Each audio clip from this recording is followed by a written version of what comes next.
Hello everybody, it's Neko here, and in this week's video I'll be doing another Paint With Me talk time. In this episode I'll be colouring in an illustration from the Can't Sleep Sheep creative colouring book for adults, so let's jump right in. I posted a poll earlier in the week asking about what kind of topics you guys would like me to talk about in these episodes, and the one that got the most votes was about schooling and education, so that's what I'll be talking about in this particular episode. Growing up in the UK, you have several different stages of schooling, which I'm assuming most countries have. From the ages of 5 to 10/11 we attend primary school, from the ages of 11 to 16 we attend secondary school, ages 16 to 18 we either attend sixth form, college or study as an apprentice, and finally from 18 and onwards you have the option of university. So up until about 5 years ago, things like sixth form and college weren't mandatory for you to attend. You could still leave school and get a job at the age of 16, though it was recommended that you stayed and continued to study because obviously that meant the higher qualifications you would get, and theoretically the more likely you would be to then get a job. However, it's now mandatory for any 16 to 18 year old to either attend sixth form, college or study an apprenticeship, and I know a few exceptions, but you can genuinely get into trouble if you're a 16 to 18 year old who's not studying under any kind of institution. Anyway, to briefly explain the kind of qualification system in the UK, it goes a little something like this. From 15 we take what's called our GCSEs, which then lead us on to what we call our A-levels, which can be studied at either a sixth form, which is an extension of secondary school. It's usually a separate building which is attached to the secondary school or a separate level. We can also study under a college, which is a separate institution entirely. It's a different building, it's run by different people, it's got nothing to do with secondary school. Or you can study as an apprentice, where you will have to attend college, however you will be mostly trained on the job and you will get paid for it. But if you study under an apprenticeship, you won't be able to get your A-levels, I believe, which means you won't be able to then accumulate UCAS points, which then you won't be able to go to uni. A-levels, like I just mentioned, accumulate what's called UCAS points, and it's a system which then allows you to go to university. So the higher the mark you get on an A-level exam, the more UCAS points you get, the more likely you are to get into university. If you manage to retain all that, then well done, but if not, don't worry, because I'm now going to basically explain what I did and how I got from A to B. At the age of 15, I chose to study textiles, geography, ICT and music, along with the compulsory English, maths and science for my GCSEs. I was huge into music back then when I was younger, and I still am, if truth be told. I did a lot of extracurricular activities revolving around music outside of school. I was in clubs, I played grade 8 guitar and grade 5 piano, and I even sung in a lot of concerts outside of school, my biggest being the one at the Colston Hall in Bristol, which is still one of my proudest moments to this day. So that was my plan for a while. My plan was to basically go on and study music at A-levels and then continue it through to a university level. However, my parents weren't having that at all. They just no. My mum in particular didn't see a career in music, I suppose because of all the negative stigma attached to musicians and just art careers in general. And fun fact, she actually hated me doing photography as my degree. It was only in my third and final year of uni, after showing her all the work I'd produced and the consequent commissions and weddings I had booked from it, she was just sort of like, oh so you can make a career out of photography. Yes mum, yes you can. Anyway, I was very ill over the 2 years I sat my GCSEs, and as a result I scored fairly average grades. I got an A in music and ICT, a B in textiles, geography, English and science, and a C in maths, but these were still high enough grades to allow me to continue through to my A-levels, which was really all I wanted. Now, after having that conversation with my parents, talking about what I was going to do as my career, and after lots of tears and talks and discussions with my tutors, I decided that I was going to study English language, photography and culture and communication for my A-levels, with the idea that if I didn't want to continue photography, I always had English to fall back on. I remember at this time as well, I would keep a diary/journal on me all the time, because I found the next 2 years of study very, very difficult. So what I would do was I used my little lyric book, which now became my just general ramble book that I still keep to this day, and I would do things like keep lists of things that I needed to do. I would draw a lot of mind maps and create world bubbles and just think of alternative paths to take if going to university wasn't an option for me, which it very nearly wasn't an option for me. Throughout my A-levels, I struggled most with English language because I wasn't studying it at my home centre. I had to travel to a different sixth form to study, so I would often miss parts of the lessons, either the beginning of the lesson or the end of the lesson, to catch the bus so I could then go to my other lessons.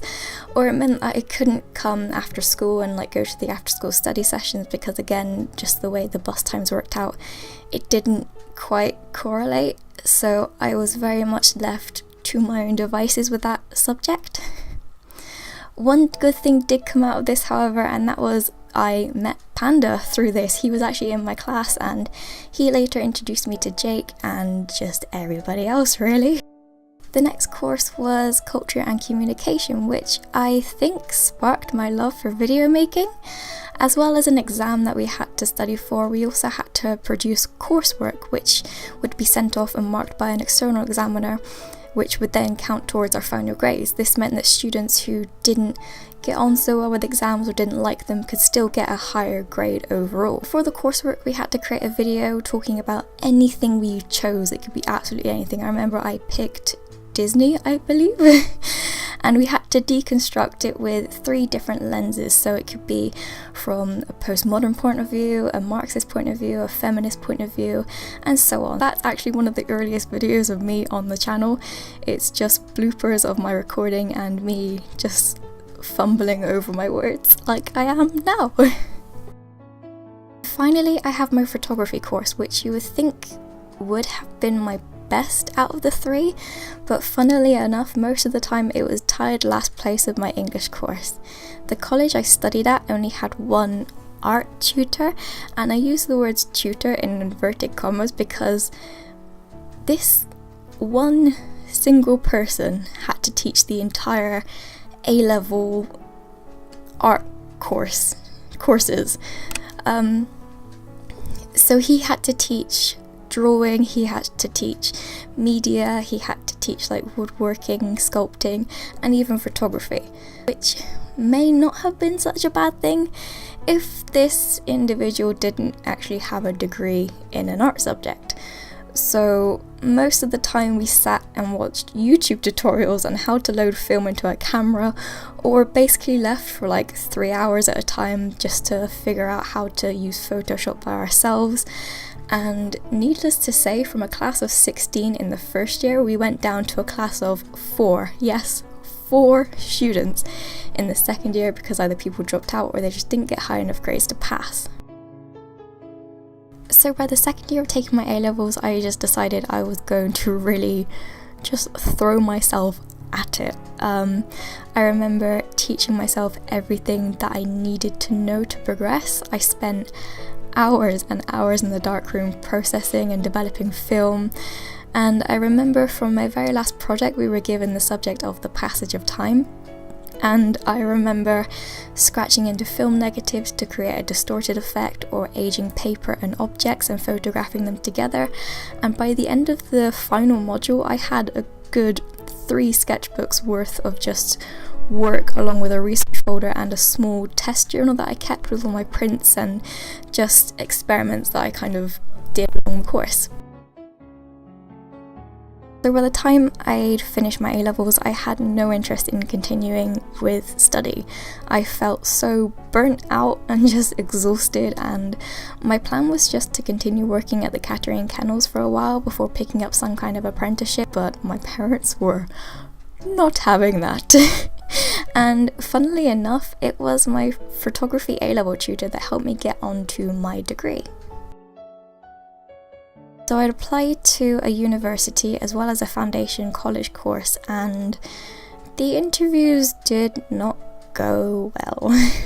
With the interview for the university, I had my portfolio physically thrown across the room, and the tutor interviewing me was just horrible. I would lie if I said I didn't come home in tears that day. it was so bad. He made me feel like so small and just like worthless. And the second interview went pretty much the same. I went to a college and the guy was just asking me technical question after technical question after technical question, and I just froze, and he was just like, well, you're not cut out to be an artist. You can't be an artist if you don't know other artists, which I don't know, it's just a bit silly to me. With most degrees, if you get enough UCAS points, if you accumulate enough points, you are generally automatically accepted onto a course. That's generally speaking. I know a few universities that do want to have an interview process just to meet you beforehand, but a lot of my friends were just automatically accepted. With art degrees, however, not only do you have to earn enough UCAS points to get onto the course, you then have to have a 20 to 30 minute interview, sometimes in groups, and that's when they decide who gets to come on the course and who doesn't, basically, which was very difficult because it looked like I wasn't going to university for like a good month. I remember we were on holiday.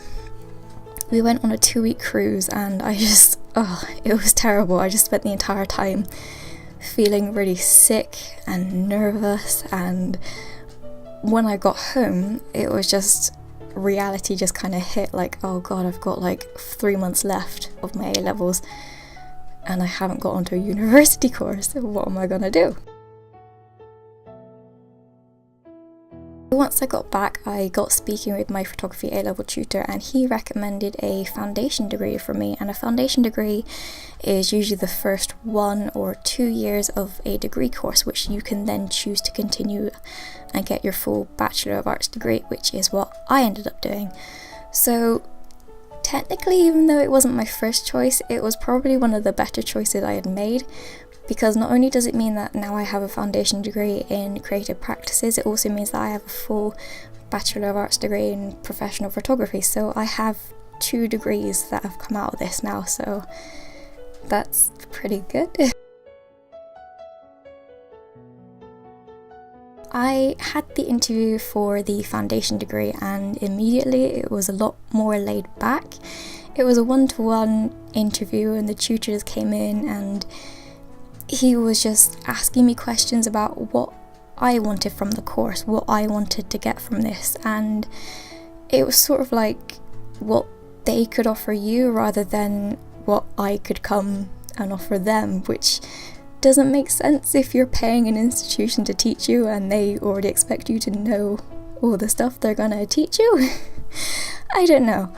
But yeah, and I remember he spent a lot of time as well explaining what he had done, what kind of degrees he had, what qualifications he had, how he'd got to the position he was in now, and it just made me feel a lot more comfortable knowing that where the tutor had kind of come from, he wasn't just this manifestation that I just kind of happened to be in this job and just had been working there for years.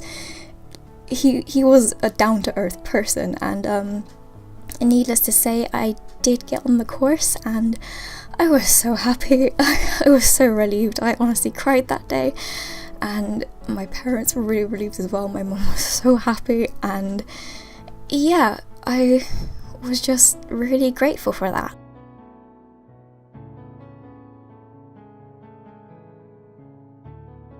Well, I think this video is getting a little bit too long now. I will probably end up recording a second part, so this means that I can go into a bit more detail about what I did actually during my degree, as well as the paths that opened up to me as a result. I got a question about a month ago asking me, someone sent me a private message basically asking what I'd done.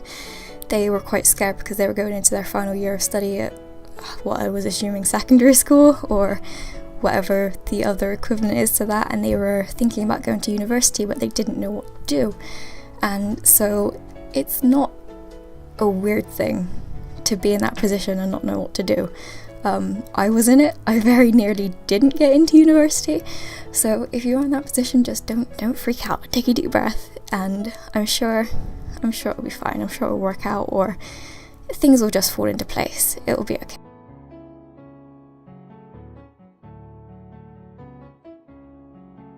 That's it from me this week, guys. I hope this video was helpful in some way and kind of gave you a bit more insight into what I did, as well as how the general schooling system works. And I'll try to get the second part up either next week or the week after, it depends. I'm thinking about doing a 100 video special maybe, but I know that's like 3 weeks away and I don't even know, so maybe not, we'll see. Anyway, until next time guys, take care, bye.